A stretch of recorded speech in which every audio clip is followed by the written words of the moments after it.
Gridiron each and every Wednesday at 7 p.m. I'm Sean Meyers, now joined by the head coach for the Norwin Knights, Dave Brozeski.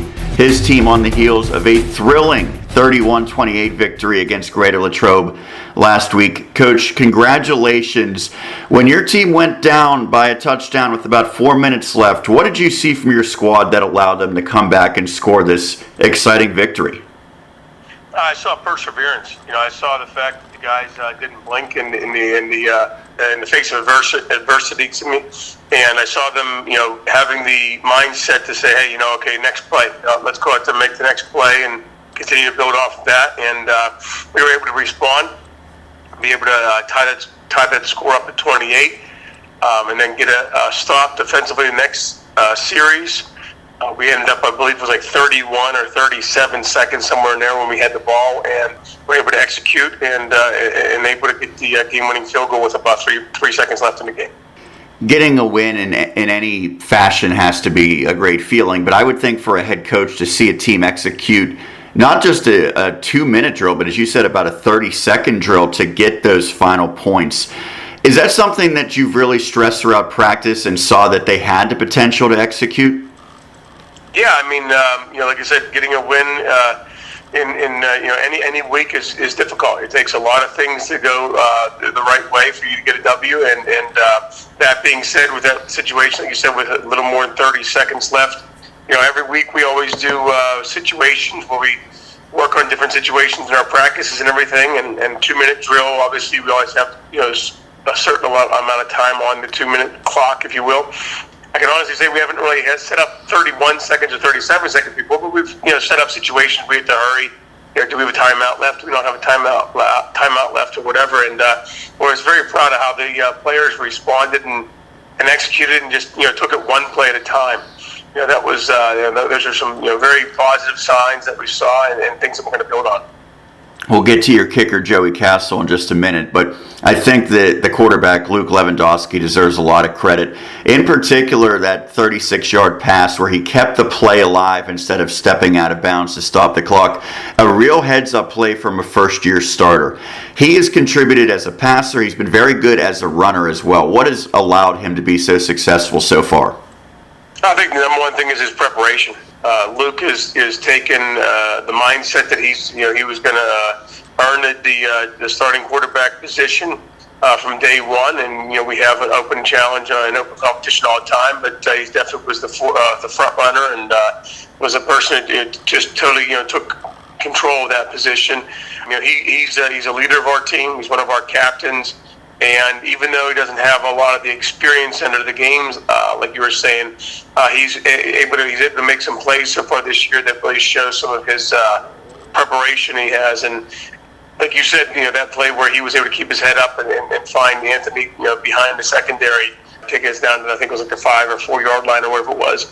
That was big time because Luke is very athletic and he can make plays with his feet. And he just the play prior to that, he was extending the play, keeping his eyes downfield. Nothing was there, and he took the 7 or 8 yard gain. That ended up leading to giving us the opportunity to go to the next play and make that big play for putting us in position for the end of the game. And it led to a game-winning field goal by Joey Castle, who's gotten a lot of the headlines. Even though it was a short field goal, you don't take anything for granted when it comes to high school kickers, but it seems like he's a little bit of an exception. How good has he been, and how much of an asset can a really good kicker and punter be at the high school level? Yeah, Joey's done a very nice job, and kicker and punter is a huge weapon, huge asset in any level, whether it be high school, college, or pro. I know it was one of those things. It was a close field goal, but one of the things also was, especially in high school, with the hashes being wider, sometimes those closer field goals are a little bit tighter of an angle, and we were on the right hash, and so it wasn't by any way, shape, or form an easy kick, but definitely something that Joey's been working on, and he's really taken his game to a different level over the last several years, specifically from last year, his sophomore year, to this year, his junior year. And really excited to see how the rest of the season pans out for him and see what the future has for him. Talking to Dave Brozeski, the head coach for the Norwin Knights here on Westmoreland on the Gridiron.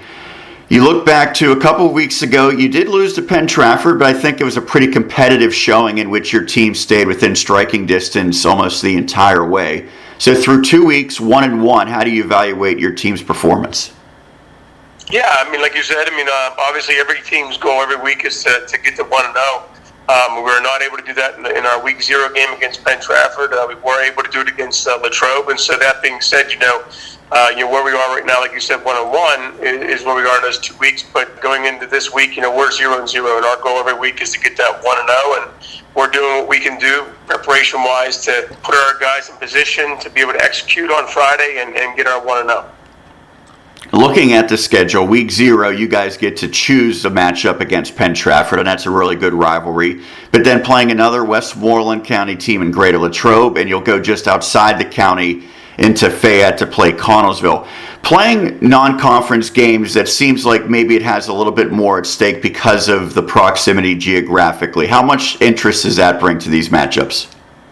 I would agree with that a lot. I think having that close proximity is definitely something. You see the schools, our local schools, and other sports just being around in the county and a lot of different things, as opposed to just randomly picking or playing schools throughout the Whitfield. So that being said, it definitely has that extra incentive, even though they're not in our conference. Gives you that extra incentive and that extra ability because you're playing teams that are close to your backyard and close to your stomping grounds, and you always want to represent your community anytime that you're doing anything. Heading on the road for the first time, going to Connellsville, what will be key to have success? It's going to be going back to what we talk about every single week, and that is being able to run the ball and stop the run with the offense running the ball and defense stopping the run. Controlling the turnover, or winning, I should say, the turnover battle.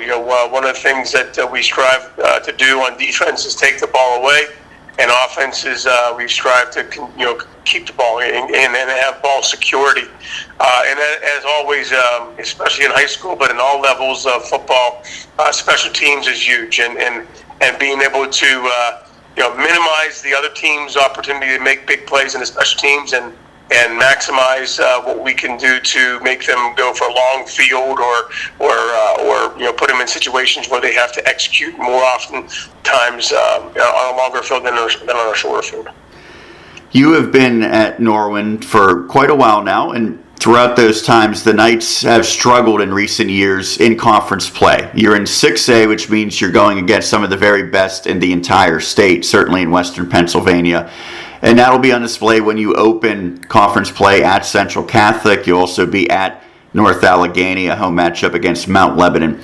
When you see the conference that you compete in, how do you make sure that the players have the right mindset heading into this grinder of a schedule? Yeah, it's the same mindset that we have every week, which is we're going to play whoever's on the schedule that week. Every week we have a 1-week season every week, and that is that game that we're playing that week is the most important game, regardless of what happened the week before, or regardless of who we play the future weeks beyond. As you said, our conference is very difficult and it's very very challenging, but we have a statement that doesn't challenge you, doesn't change you, and one of the things that I'm really proud of. This team specifically this year, not just in the week 0 and the week 1 game, but going back to when we started our off-season strength programming back in January 25th. These guys have had a different mindset and a different approach to everything. How anything that we're doing together team-wise, and that is that they want to change the culture here, get us back into the playoffs. We have not had that opportunity to be back in the playoffs in the last 3 years, and we're going to work to do so to get our team back in the playoffs and support our community here.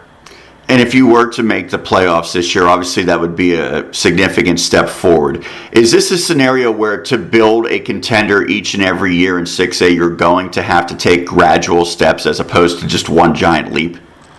Oh, there's no doubt. I think it's like anything else with high school sports.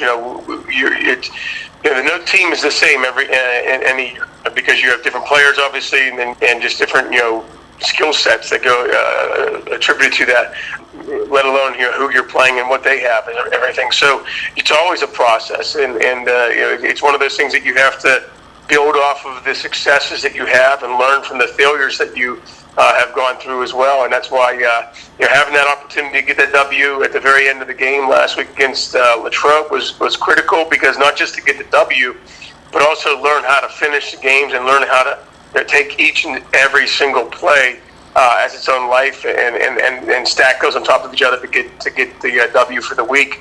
And now we got to do that throughout the course of the season. Lastly, what's the best part of being a coach in Norwin? I think it's working with the players and the coaches as well. But I'm fortunate enough to have been teaching here at Norwin for this is my 26th year teaching chemistry. This is my 26th year coaching overall, 25th year coaching football at Norwin, and 8th as head coach. It's one of those things that teaching and coaching is so similar. Obviously, in a classroom, but you're still in that aspect where you're working with people and you're learning to go through the struggles. You're learning to build toward having success with anything, and that is just so rewarding when you get a chance to work with young people and have an impact on them and help them strive to achieve a goal and then see achieving that goal, and that's what's awesome. I just love that, and that's what keeps me going. Dave, thank you so much for doing this. Good luck this week and beyond. Thank you very much. That's Dave Brozeski, the head coach for the Norwin Knights.